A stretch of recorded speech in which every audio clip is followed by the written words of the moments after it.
नमस्कार मित्रांनो. मूलभूत कर्तव्य नावाचा जो चॅप्टर आहे तो आपल्याला या लेक्चरमध्ये बघायचा.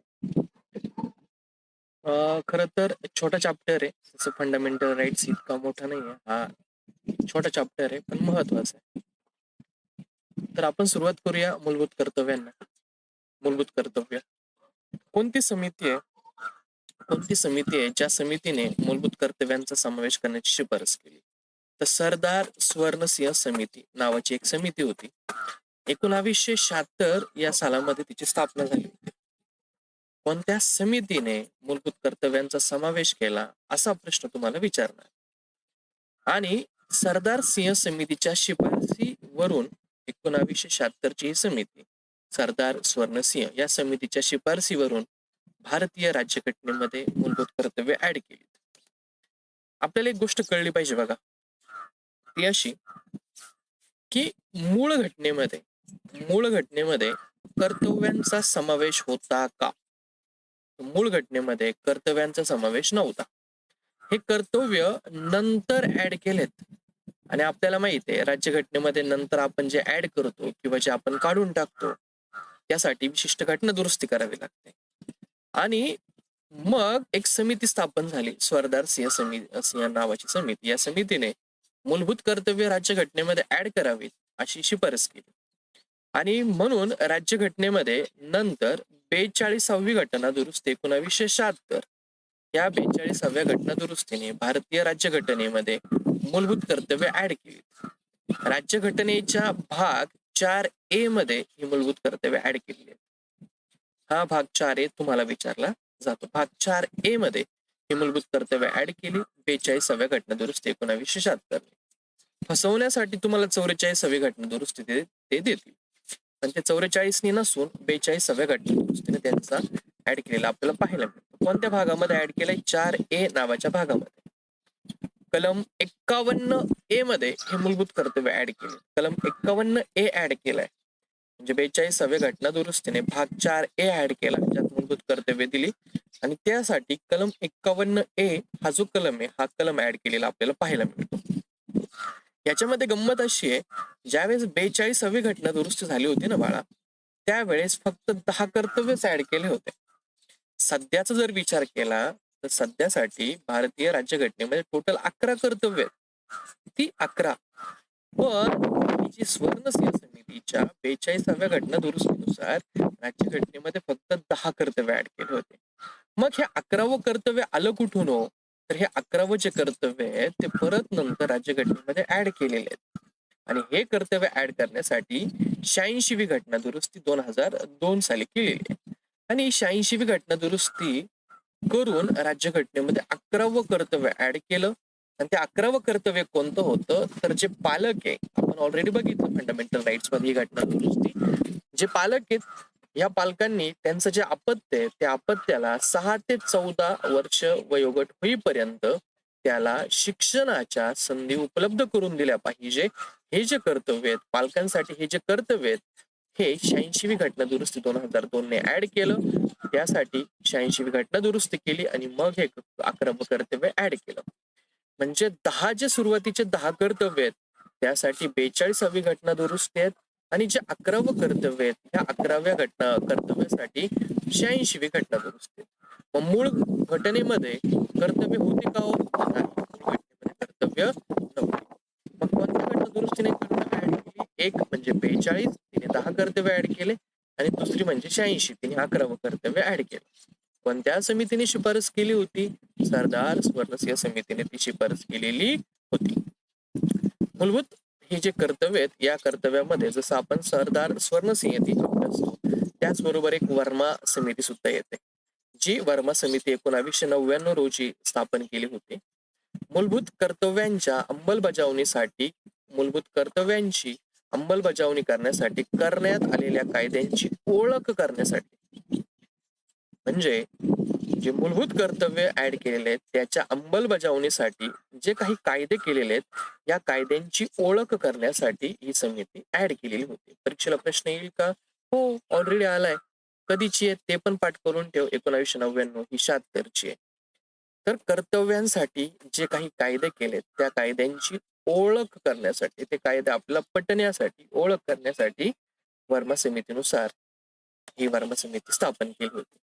आता सरदार स्वर्णसिंह समितीने जे 10 कर्तव्यांची त्यांनी शिफारस केली होती, 10 कर्तव्यांची. सरदार स्वर्ण समितीने 10 कर्तव्यांची शिफारस केली, त्यापैकी फक्त 8च कर्तव्य हे राज्य सॉरी, एक माझ्याकडनं थोडस बोलताना मिस्टेक झाली. जे राज्यघटनेमध्ये जे काही 10 कर्तव्य सध्या ऍड केले होते 42वी घटना दुरुस्तीने, या 10 कर्तव्यांपैकी 8च कर्तव्य असे आहेत की ज्यांची शिफारस स्वर्णसिंह समितीने केली होती. तर 10 कर्तव्यांपैकी स्वर्णसिंह समितीचे किती कर्तव्य आपण उचललेत, तर 10 पैकी फक्त 8च कर्तव्य हे स्वर्णसिंह समितीचे. उरलेले जे 2 कर्तव्य आहेत ते दुसरे आहेत, ते काही स्वर्णसिंह समितीचे कर्तव्य नाही. ठीक आहे, तर इथपर्यंतचा हा जो बेसिक स्ट्रक्चर आहे, हे बेसिक स्ट्रक्चर आपल्याला जमायला पाहिजे, कारण या बेसिक स्ट्रक्चर वरती प्रश्न येतात. स्वर्णसिंह समिती असेल किंवा स्वर्णसिंह समिती असेल किंवा ही जी दुसरं समिती वर्मा समिती आहेत, त्या समितीवरती जे प्रश्न आहेत ते आपल्याला जमायला पाहिजे. ते मला वाटतं आता जमते. आता याच्यानंतर काय करायचं, तर याच्यानंतर हे जे कर्तव्य आहेत, ह्या कर्तव्य 11 जे कर्तव्य आहेत, हे 11च्या 11 कर्तव्य माझ्या अपेक्षा आहेत की तुम्हाला पाठ असायला पाहिजेत. त्याला आपण ABCD असे आर्टिकल दिलेले आहेत. ABCD अशा काही आपण हेडिंग दिलेल्या आहेत, आपण म्हणजे राज्यघटनेमध्ये हेडिंग दिले आहेत. हे जे कर्तव्य आहेत ना बाळा, हे फक्त आणि फक्त नागरिकांसाठीच अवेलेबल आहे. म्हणजे आपण असं म्हणू शकतो का अमेरिकेचा नागरिक भारतामध्ये आला आणि त्याला सुद्धा हे कर्तव्य आपल्या लागू होतात, तर नाही. हे कर्तव्य परदेशातल्या नागरिकांना लागू होत नाही. हे कर्तव्य फक्त आणि फक्त भारतीय लोकांसाठीच आहे. हे न्याय प्रविष्ट नाही. म्हणजे यांची जर अंमलबजावणी जर नाही झाली, अंमलबजावणी प्रॉपर झाली नाही, तर याच्या विरोधात आपण न्यायालयात जाऊ शकत नाही. ठीक आहे, या 2 गोष्टी आपल्याला कळल्या पाहिजे. हा, आता आपण सुरुवात करूया मूळ घटनेच्या ह्या कर्तव्यांना. ओके, पहिलं जे कर्तव्य, ते पहिलं कर्तव्य काय सांगतं, घटनेचं पालन केलं पाहिजे. आपली जी राज्यघटना आहे त्या राज्यघटनेचं आपण छानपणे पालन केलं पाहिजे. आणि ह्या राज्यघटनेचे जे आदर्श आहेत किंवा जे आपलं राष्ट्रगीत आहे, आपलं जे राष्ट्रध्वज आहे, राष्ट्रगीताचा, राष्ट्रध्वजाचा, आपण जे नागरिक आहोत या नागरिकांनी आपण त्याचा आदर केला पाहिजे. मूलभूत कर्तव्यांमध्ये काय सांगितलं, तर आपल्या राज्यघटनेचा आपण पालन केलं पाहिजे. राज्यघटनेचे जे काही आदर्श असतील, या आदर्शांचं आपण पालन केलं पाहिजे. जे आपलं राष्ट्रगीत आहे, त्या राष्ट्रगीताचा आपण सन्मान केला पाहिजे, त्याचा आदर केला पाहिजे. त्याचबरोबर जो आपला भारताचा राष्ट्रध्वज आहे, या राष्ट्रध्वजाचा सुद्धा आपण आदर करायला पाहिजे. हे पहिल्या कर्तव्यामध्ये सांगितलेलं आहे. ठीक आहे, त्याच्यानंतर दुसरं कर्तव्य काय म्हणतं, राष्ट्रीय स्वातंत्र्य लढ्यास, ज्यावेळेस भारत स्वतंत्र होणार होता त्यावेळेस जो राष्ट्रीय स्वातंत्र्य लढा दिला होता भारतीय नागरिकांनी, या स्वातंत्र्य लढ्यासाठी जी स्फूर्ती मिळाली होती, जे आदर्श होते, या लढ्यासाठी जे आदर्श होते, त्या आदर्शांची जोपासना आपण केली पाहिजे. त्या आदर्शांचं आपण अनुकरण केलं पाहिजे. हे आपलं दुसरं कर्तव्य आहे. दुसरं कर्तव्य इथे मी हेडिंग लिहिलं बघ शॉर्टकट मध्ये. दुसरं कर्तव्यांमध्ये आपल्याला आदर्शांची जोपासना करायची आहे. पहिलं कर्तव्य आपल्याला राज्यघटनेचं पालन करायचंय. आता तिसरं जे कर्तव्य आहे, ते तिसरं कर्तव्य काय सांगतं, भारताचं सार्वभौमत्व, एकता, एकात्मता हे उन्नत ठेवलं पाहिजे, याचं आपण संरक्षण केलं पाहिजे. तर भारताचं जे सार्वभौमत्व आहे, सार्वभौमत्व म्हणजे भारत देश स्वतंत्र आहे, त्याच्यावरती कोणाचंही राज्य नाहीये, हे सार्वभौमत्व आपण अबाधित ठेवलं पाहिजे. भारताची जी एकता, एकात्मता आहेत, विविध धर्माचे जे लोक आहेत ते एकतेने राहतात, भांडण न करता राहतात, ही जी एकता आहे, ही जी एकात्मता आहे, ही आपण तशीच ठेवली पाहिजे, त्याचं आपण संरक्षण केलं पाहिजे. आणि म्हणून मी 3ला हेडिंग दिले एकता. त्याच्यानंतर आपलं चौथं कर्तव्य, डी नंबरचं कर्तव्य, आपण इथे हेडिंग दिली आहे सेवा. म्हणजे देशाचं संरक्षण केलं पाहिजे. आणि ज्यावेळेस आपल्याला सांगितलं जाईल, ज्यावेळेस आपल्याला आवाहन केलं जाईल, त्यावेळेस आपण ती आपली राष्ट्रीय सेवा आहे, ती राष्ट्रीय सेवा बजावली पाहिजे. ज्यावेळेस आपलं सांगितलं जातं की तुम्हाला तुम्हाला देशाची सेवा बजवायची आहे, तर त्यावेळेस तुम्हाला ती देशाची सेवा, राष्ट्रीय सेवा तुम्हाला बजावता आली पाहिजे.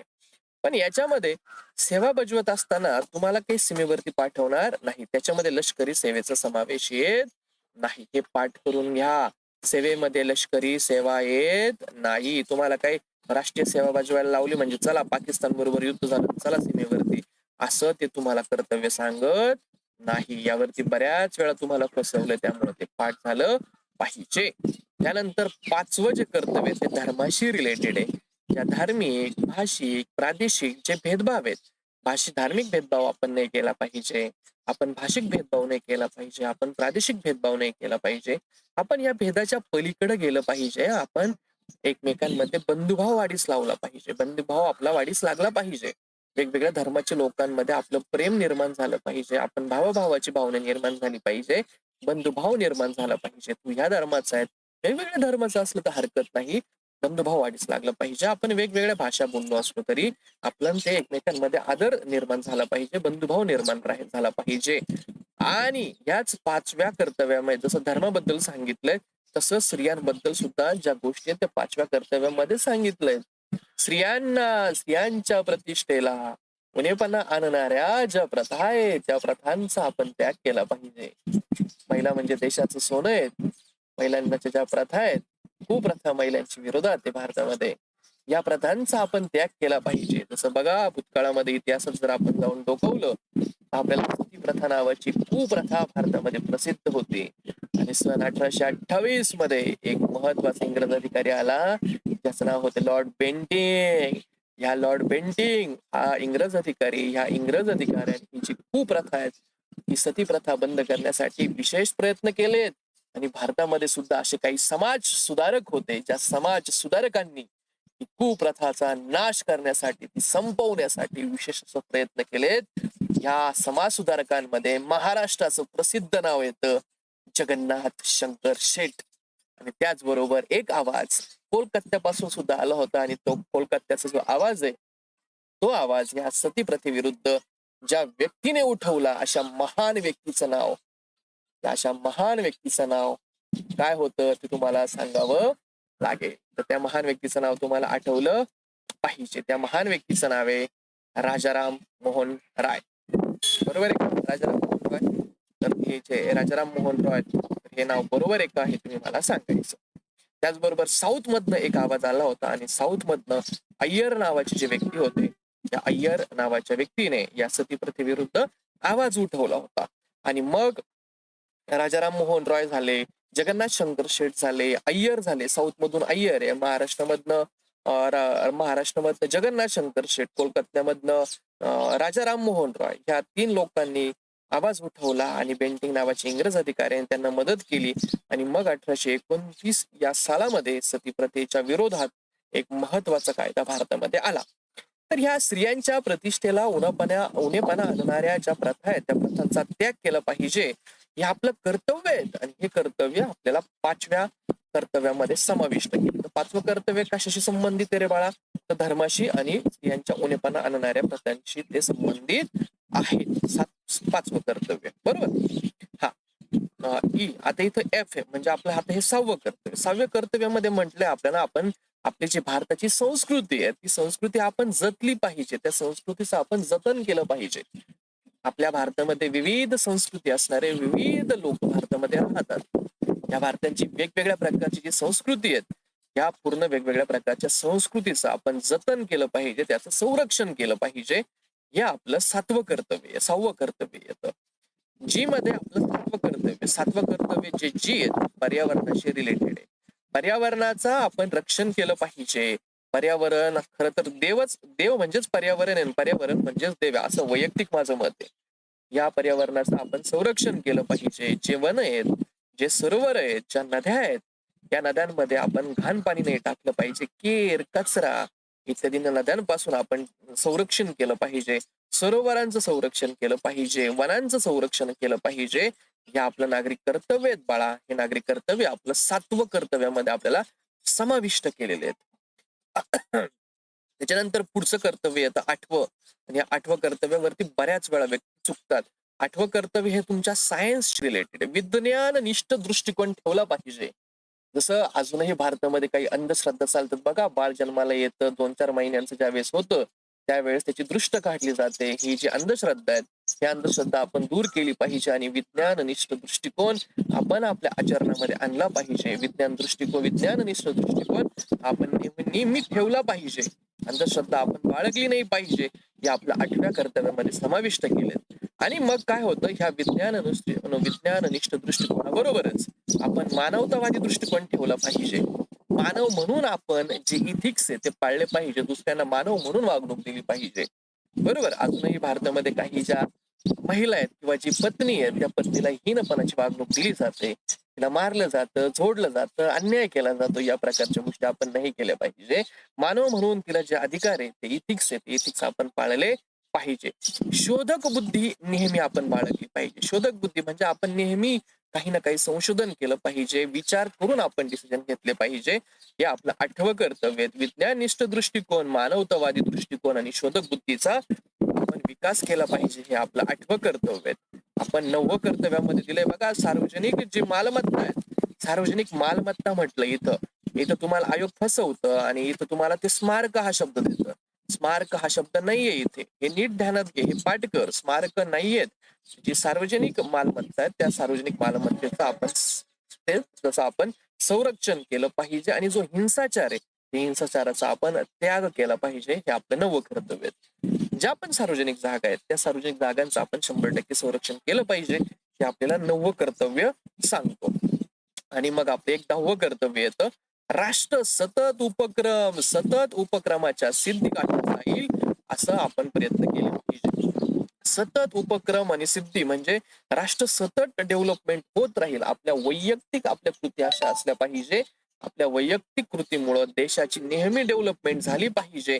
ह्या आपल्याला आपलं 10वं कर्तव्य सांगतो. सतत आपण देशाने उत्तमत्ता संपादन केली पाहिजे, देशाची सतत डेव्हलपमेंट झालं पाहिजे, असं काहीतरी आपण काम केलं पाहिजे, असं आपण कर्तव्य ठेवलं पाहिजे. हे आपल्याला 10व्या कर्तव्य सांगतो. आता 11वं जे कर्तव्य आहेत, हे जे 10 कर्तव्य सुरुवातीचे जे 10 कर्तव्य आहेत ते 42व्या घटना दुरुस्तीने ऍड केलं. 11वं कर्तव्य 86व्या घटना दुरुस्तीने ऍड केलं आणि इथं पालकांना काहीतरी काम नेमून दिलेत. अरे जे पालक आहे त्या पालकांनी स्वतःचं बाळ 6 ते 14 वर्षाचं होईपर्यंत त्याच्या अपत्यांना शिक्षणाच्या संधी उपलब्ध करून दिल्या पाहिजे. आणि हा जो वयोगट आहे, हा वयोगट आपला पाठ झाला पाहिजे. 6 ते 14 वर्षापर्यंतच्या अपत्यांना शिक्षणाच्या संधी उपलब्ध करून दिल्या पाहिजे. हे ते पालकांचं कर्तव्य आहे आणि हे कर्तव्य 86वी घटना दुरुस्ती 2002 ने ऍड केली. अशा प्रकारचे हे जे कर्तव्य आहेत, हे कर्तव्य तुझे छानपणे पाठ झाले पाहिजे. तुझं पाठ होणं अपेक्षित आहे. तुला हे जमलंच पाहिजे. सोपा प्रश्न येतो. एकच पेजची नोट्स मी तुला देतोय. ती नोट्स एकदम हर्ट टू हर्ट कर, एकदम हर्ट टू हर्ट कर. हर्ट मी का बरं म्हणतो, जग विसरलं तरी चालेल पण ही गोष्ट आपल्या कामाची आहे, ही गोष्ट तू विसरता कामा नाही. कळलं का? मला कळायला पाहिजे. मोठमोठे पद तुम्हाला मिळणार आहेत तर तुम्हाला ती मेहनत घेता आली पाहिजे. तुम्ही उद्याचे भावी अधिकारी होणार आहात तर तुम्हाला ह्या छान छान गोष्टींसाठी मेहनत घेतली पाहिजे. महत्वाच्या गोष्टी तुमच्या लक्षात राहिल्या पाहिजे. जर त्या महत्वाच्या गोष्टी लक्षात राहिल्या तर तुम्हाला STI, PSI, ASO जी लागेल ती पोस्ट तुमच्या हातामध्ये येऊ शकते. त्यासाठी एक क्रायटेरिया आहे, तुला मेहनत घ्यावी लागेल. आता चांगल्या बरोबर ठिकाणी मेहनत कशी घेणार तू, ते काम मी तुला सांगतोय. मी तुला हे काम सोपं करून दिलं ना, बरोबर ठिकाणी मेहनत घेण्याचं. तू फक्त आता मेहनत घे, बाकीचा जास्त लोड घेऊ नको. आता मी याला कन्क्लुजन मध्ये तुला सांगतो बघ. आता हे पाठ करताना हेडिंग नुसार पाठ करायचं. हे बेसिक झालं. पहिलं कशासाठी आहे? पहिलं कर्तव्य घटनेचं पालन करा. दुसरं कर्तव्य स्वातंत्र्याच्या आदर्शांचं पालन करा. तिसरं कर्तव्य एकात्मतेचं संरक्षण करा. चौथं कर्तव्य जेव्हा तुम्हाला सेवा देण्यासाठी बजावलं जाईल त्यावेळेस तुम्ही सेवा द्या. 5वं कर्तव्य तुम्हाला धर्म आणि स्त्रियांसाठी आहे. बरोबर ना? 6वं कर्तव्य तुमच्या संस्कृतीसाठी आहे. 7वं कर्तव्य पर्यावरणासाठी आहे. 8वं कर्तव्य विज्ञाननिष्ठ मानवतावादी आणि शोधक बुद्धीसाठी आहे. 9वं कर्तव्य सार्वजनिक मालमत्तेसाठी आहे. 10वं कर्तव्य राष्ट्राची सतत डेव्हलपमेंट झाली पाहिजे त्याच्यासाठी. 11वं कर्तव्य हे पालकांसाठी आहे. हे असं प्रकारे पाठ करायचं आणि डिस्कशनच्या थ्रू मित्रांना विचारायला लावायचं. सांग मला कर्तव्य विचार, मी तुला नंबर, तुम्हाला कोणत्याही नंबरचं विचार मी तुला सांगतो. मग त्यावेळेस ते आपल्याला छानपणे जमायला सुरुवात होईल. 42वी घटना दुरुस्ती 1976 ला झाली होती. माहित आहे? 1976 ला झाली होती. कर्तव्य जोडले होते 10. 86वी घटना दुरुस्ती 2002, 11वं कर्तव्य त्याने जोडलंय. माहिती आहे सर मला, हे माहिती आहे, झालंय माझं हे. ठीक आहे. 42वी घटना दुरुस्ती 1976, 86वी घटना दुरुस्ती 2002 मूलभूत कर्तव्यांची ह्या घटना दुरुस्ती संबंधित आहे. आणि मूलभूत कर्तव्य न्याय विचारणी नाहीत. इथं हा शब्द लक्षात नसेल तर हा शब्द न्याय विचारणी असा शब्द. हा न्याय विचारणी नाहीत म्हणजे काय, हे जर प्रॉपर अप्लाय नाही केले तर आपण त्याच्या विरोधात न्यायालयात जाऊ शकत नाही, असा त्याचा अर्थ होतो. आता थोडस आपल्याला मूलभूत कर्तव्यांबद्दलची एक्स्ट्रा माहिती घ्यायची आहे. आता जाऊया आपण एक्स्ट्रा माहिती. ठीक आहे, ठीक आहे, चला बघा, थोडासा कलर बदलूया मग ओके. राष्ट्रीय दृष्ट्या महत्वाच्या असलेले किंवा घोषित केलेले स्मारक स्थळ आणि वस्तू हे कर्तव्यामध्ये येत नाही. तर आपल्याला 9व्या कर्तव्यामध्ये काय म्हटलेले आहेत, सार्वजनिक ठिकाणं म्हटलेले आहेत, सार्वजनिक मालमत्ता म्हटलेले आहेत. तुम्हाला असं स्मारक स्थळ असं काही स्पेसिफिक दिलेलं नाही. ते तुम्हाला फसवण्यासाठी तसे शब्द टाकतात. किंवा ऐतिहासिक हितसंबंध असा शब्द ते सांगतात. ऐतिहासिक हितसंबंध असलेल्या सार्वजनिक स्थळांचं संरक्षण करणं असे शब्द त्याच्यामध्ये नाही आहेत. तर तुम्हाला एकच त्याच्यामध्ये प्लेन शब्द येतो, तो प्लेन शब्द लक्षात ठेवायचा का त्याच्यामध्ये सार्वजनिक ठिकाण हा शब्द आहे. ठीक आहे. जपान नावाचा जो देश आहे त्या राज्यघटनेमध्ये कर्तव्यांची यादी दिलेली आहे. जपानच्या खालीलपैकी कोणत्या देशात कर्तव्यांची यादी दिली आहे, त्याचं उत्तर येतं जपान. कर्तव्यांची यादी कोणत्या देशामध्ये दिली आहे, जपान नावाच्या देशामध्ये. रशियाकडनं आपण कर्तव्यांची जी कॉन्सेप्ट आहे ती रशियाकडनं आपण घेतलेली आहे. पाठ करायचं कोणत्या देशाकडनं कर्तव्य घेतलेत आपण, रशिया या देशाकडनं कर्तव्य घेतलेत. बरोबर. कर्तव्यांचं जर उल्लंघन झालं तर तुम्हाला शिक्षा होत नाहीत, कारण ते न्याय विचारणी नाहीत. याची अंमलबजावणी करण्यासाठी तरतूद करता येत नाही. बरोबर ना, याची अंमलबजावणी नाही करते. तुमच्या माग म्हणता का तुम्ही कर्तव्य पाळले का नाही, असं नाही होत. कर्तव्यांचा समावेश घटनाबाह्य आणि विध्वंसक कृत्यांना नियंत्रित ठेवणे याचा उद्देश काय, मूलभूत कर्तव्य का बरं ऍड केलेत, याचा उद्देश काय, ते का समावेश केलेत, तर घटनाबाह्य आणि विध्वंसक ज्या कृती आहेत त्या कृतींना कंट्रोल करण्यासाठी कर्तव्य दिलेत. समजा एखाद्याने ध्वजाचा अपमान केला, राष्ट्रगीताचा अपमान केला, मग घटनाबाह्य गोष्टी झाल्या. तुम्ही विध्वंसक चुकीचे कामं केले तर हे चुकीचे कामं तुम्हाला करता येऊ नये त्यावरती कंट्रोल ठेवण्यासाठी कर्तव्य घटनेमध्ये ऍड केले. सामाजिक अन्यायापासून दुर्बल घटकांचं संरक्षण करणं हे सुद्धा त्याचा उद्देश येतो. जे सामाजिक अन्याय केले जातात त्यापासून दुर्बल घटकांचं संरक्षण केलं जातं. समजा सामाजिक अन्याय म्हणजे काय, बघा आता सतीप्रथा सारखी एक कुप्रथा आहे, हे दुर्बल घटकांचं हे काही लोक याच्या स्त्रियांना अन्याय करतात, हे असे याच्यापासून संरक्षण करण्यासाठी कर्तव्य आपण ऍड केलेले. आता एक प्रश्न येतो बघा, जपानच्या राज्यघटनेत कर्तव्यांचा समावेश करणारा हा एकमेव देश आहे का हो जपान? जपान हा एकमेव देश आहे का राज्यघटनेमध्ये कर्तव्यांचा समावेश करणार नाही? भारताने सुद्धा तर केलेले आहेत ना, भारताच्या राज्यघटनेत सुद्धा कर्तव्य आहेत ना, जपानच्या आहेत, भारताच्या आहेत. मग जपान एकमेव आहे का? नाही, असं तुम्हाला फसवतात. एकमेव देश आहे. खालीलपैकी कोणत्या देशात कर्तव्य आहे त्याचं उत्तर जपान लिहा. मग जपानमध्ये एकमेव देश आहे का? नाही, भारतात सुद्धा कर्तव्य आहेत ना बाळा. हे स्टेटमेंट चुकीचं आहे. आता 2 देश पाठ करून घे, एक म्हणजे अमेरिका आणि दुसरा म्हणजे ऑस्ट्रेलिया. या 2 देशांमध्ये कर्तव्य नाही आहेत. खालीलपैकी कोणत्या 2 देशांमध्ये कर्तव्य नाहीत असा प्रश्न आला तर तुला उत्तर द्यायला जमलं पाहिजे. एक अमेरिका आणि दुसरा म्हणजे ऑस्ट्रेलिया. अमेरिका आणि ऑस्ट्रेलिया हे जे 2 देश आहेत, या 2 देशांमध्ये जे 2 देश आहेत अमेरिका आणि ऑस्ट्रेलिया, या 2 देशांमध्ये कर्तव्यांचा समावेश नाही. ठीक आहे. केशवानंद भारती केस झाली होती, याचा कर्तव्याशी संबंध नाही. तुम्हाला ते फसवण्यासाठी म्हणतात केशवानंद भारती केसचा कर्तव्यांशी संबंध आहेत, तर केशवानंद भारती केसचा कर्तव्यांशी काही एक संबंध नाहीत. सार्वभौमत्वाचं रक्षण करतं हे आपलं म्हणजे सार्वभौमत्वाचं रक्षण करणं हे कर्तव्यांचा उद्देश आहे का? हो. आपलं दुसरं कर्तव्य दिलंय ना, सार्वभौमत्व आपण अबाधित ठेवलं पाहिजे, तर हे सुद्धा कर्तव्यांचा उद्देश आहे. कर्तव्य नागरिकांना शिक्षित करण्याची भूमिका प्रदान करतं. बरोबर आहे का? नागरिकांना शिक्षित करतं का? हो, नागरिकांना शिक्षित करण्याची भूमिका ते प्रदान करतं.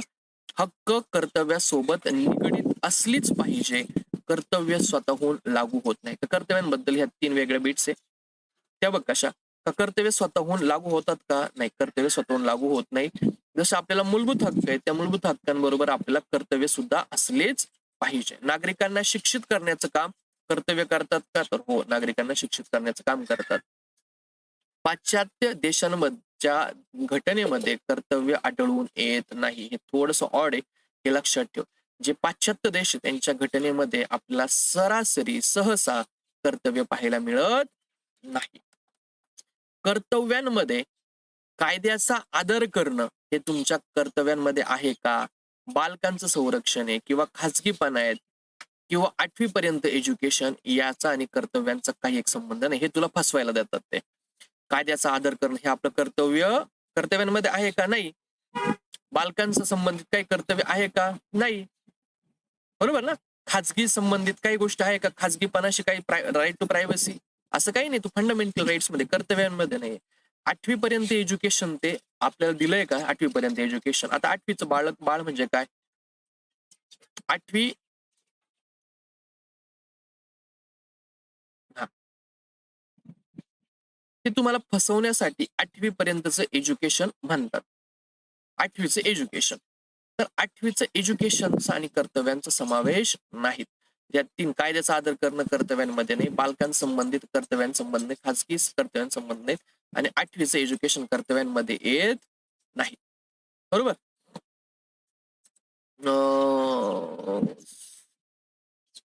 8वी नंतरचं एज्युकेशन यायला पाहिजे, कारण हे 8वी म्हणजे 8 आणि बाळ म्हणजे 8 आणि 7 14. तर 14 वर्षापर्यंत ऑलरेडी आपलं 11वं कर्तव्य काय म्हणतं, 6 ते 14 वर्षापर्यंत आपण एज्युकेशन प्रोव्हाइड करू शकतो. पण 8वी नंतरचा एज्युकेशनचा आणि कर्तव्यांचा काही एक संबंध नाही. कायद्याचा आदराचा कर्तव्यांचा संबंध नाही, राईट टू प्रायव्हसीचा संबंध नाही. वर्मा समिती जे आहेत, या वर्मा समितीने नैसर्गिक पर्यावरणाचं संरक्षण सुधारणा करणं याची अंमलबजावणीसाठी सुप्रीम कोर्ट समोर 138 निवाड्यांचा उल्लेख केला होता. वर्मा समितीत आता याच्यावरती प्रश्न आहे, म्हणून सांगतो मी. वर्मा समितीने नैसर्गिक पर्यावरणाचं संरक्षण केलं पाहिजे, त्याच्यामध्ये सुधारणा केल्या पाहिजे, याच्या अंमलबजावणीसाठी म्हणजे पर्यावरणाच्या संरक्षणासाठी आपण काहीतरी केलं पाहिजे, याची अंमलबजावणी व्हावी, यासाठी सुप्रीम कोर्ट समोर या वर्मा समितीने 138 निवाड्यांचा उल्लेख केला होता. 138 निवाड्यांचा उल्लेख कोणी केला होता?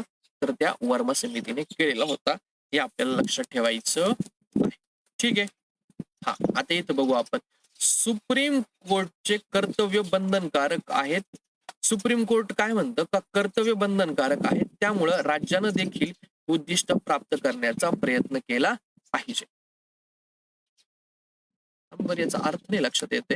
सुप्रीम कोर्ट काय म्हणतं, कर्तव्य बंधनकारक आहेत. हा, म्हणजे सुप्रीम कोर्टनी असा अर्थ काढलाय. आपल्यावर हे राज्यघटनेने काय म्हटलंय की हे न्यायप्रविष्ट नाही, याचं उल्लंघन जर झालं तर आपण ते न्यायव्यवस्थेमध्ये ते परत ते न्यायाने ते मिळवता येत नाही. पण सुप्रीम कोर्टने असा अर्थ काढला की हे कर्तव्य बंधनकारक आहे. म्हणजे आपण बघा, राष्ट्रध्वजाचा आदर केला पाहिजे, आपण राष्ट्रध्वज असा जमिनीखाली नाही आदळू खाली द्यायचा, राष्ट्रध्वज असं खाली नाही पाडू शकत, किंवा त्याची विवंचना किंवा त्याची विटंबना नाही करू शकत. तर हे आपण पाळलं पाहिजे, हे कर्तव्य आपल्यावरती बंधनकारक आहे, असं सुप्रीम कोर्टचं म्हणणं आहे. आणि त्यामुळं राज्याने देखील ही जी उद्दिष्ट आहेत ते प्राप्त करण्याचा प्रयत्न केला पाहिजे. म्हणजे मूलभूत कर्तव्यांचे जे उद्दिष्ट आहेत ते राज्याने सुद्धा ते हे कर्तव्यांचे उद्दिष्ट प्राप्त झाले पाहिजे यासाठी प्रयत्न केला पाहिजे, असा अर्थ सुप्रीम कोर्टने काढलाय. हे सुद्धा तुम्हाला लक्षात ठेवायचं. मूळ राज्यघटनेमध्ये कर्तव्यांची नोंद करण्यात आलेली नव्हती, कारण मूळ घटनेमध्ये नव्हते, ते सुरुवातीलाच बघितलं. मग 42 आणि 86व्या घटना दुरुस्तीने ते ऍड केलेले आहेत. आता एक शेवटचा प्रश्न राहिला. कर भरणं, मतदान करणं हे कर्तव्य नाहीत. प्रकर्षाने तुम्हाला इथं फसवतात. मतदान करणं आपलं कर्तव्य नाहीये. आपल्याला वाटू शकतं ना मतदान करणं कर्तव्य, पण ते कर्तव्यांमध्ये येत नाही. कर भरणं कर्तव्यांमध्ये येत नाही. तर अशा प्रकारे हे जे मूलभूत कर्तव्यांच्या गोष्टी आहेत, बेसिक याच्या बाहेर मूलभूत कर्तव्यांवरचा प्रश्न जाणार नाही. एक थोडीशी छोटीशी लाईन आहे, ती वाचून घेऊ. राज्याच्या किंवा व्यक्तीच्या कल्याणासाठी नागरिकांनी कर्तव्य मान्य केली पाहिजेत. ही कर्तव्ये मूलभूत हक्कांना पूरक असतात. यामुळे सुसंस्कृत समाजातील नागरिकांमध्ये नागरी नागरी जाणीव विकसित होईल. राज्याच्या आणि व्यक्तीच्या कल्याणासाठी नागरिकांनी कर्तव्य मान्य केली पाहिजे. आपण मान्य केली पाहिजे ते, कारण ते आपल्या कल्याणासाठी आणि राज्याच्या कल्याणासाठी महत्वाचे आहेत. म्हणून ही कर्तव्य हक्कांना पूरक आहे का? हो. जसे आपल्याला मूलभूत हक्क दिलेले आहेत तसे आपल्याला मूलभूत कर्तव्य सुद्धा आपण पाळली पाहिजे. जसे हक्क येतात त्या हक्कांबरोबर आपल्याला काही कर्तव्य सुद्धा येतात. यामुळं ह्या कर्तव्यांमुळे काय होतं, सुसंस्कृत समाजातील नागरिकांमध्ये नागरी जाणीव निर्माण होण्यासाठी मदत होते. अशा प्रकारे आपलं मूलभूत कर्तव्य नावाचं जे चॅप्टर आहे हे इथं संपतं. एकदम 2 ते 3 पेज मध्ये याची मी नोट्स दिलेली आहेत. छानपणे पाठ कर. PYQ सोडव म्हणजे सोडव. एकदा काय, दोनदा काय, तीनदा सोडव. PYQ आणि ह्या नोट्स पलीकडे तुला जाण्याची अजिबात गरज नाही. त्या बाहेर जाऊ पण नको, पुस्तक वाचण्याचा अट्टास करू पण नको. हे PYQ आणि नोट्स जितक्या वेळा करशील तितकं तुझ्या रिझल्ट मध्ये परिवर्तन होईल. हा माझा शब्द आहे.